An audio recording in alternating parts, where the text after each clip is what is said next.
Mr. Speaker and members, I know it's a long day, but I really need to tell you about this particular bill and why I'm here. Most of you know that I was your chief human trafficking prosecutor in Harris County for some time, and I'm going to tell you about one of the worst cases that I have seen. A father drugged and sold his 4-year-old daughter to a police officer. He was prosecuted. He effectively got 60 years in prison.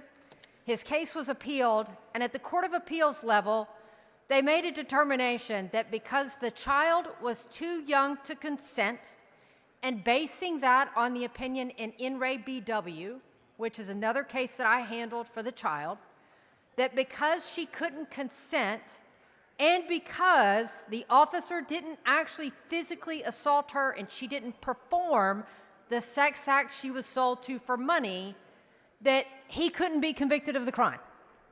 And I have to tell you, I truly believed that after the Court of Appeals, this case would go to the Court of Criminal Appeals, and I thought, well, they'll fix it. Well, they didn't. They have now said that because the child was too young to consent and didn't perform, that somehow as prosecutors, we need kids to be sexually assaulted to go after their perpetrators. That is flat out awful public policy and dangerous for kids.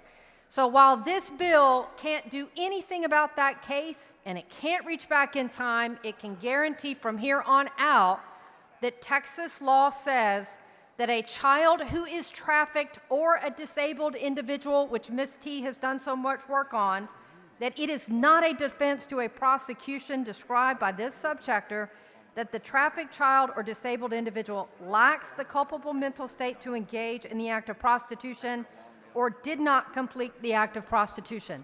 Authors on this bill, Ms. T, I want to thank Representative Mitch Little, who filed the amendment last night, and we were prepared to do this last night, but we didn't get there. I want to thank Chairman Cook, and I also want to thank Representative Linda Garcia for participating on it.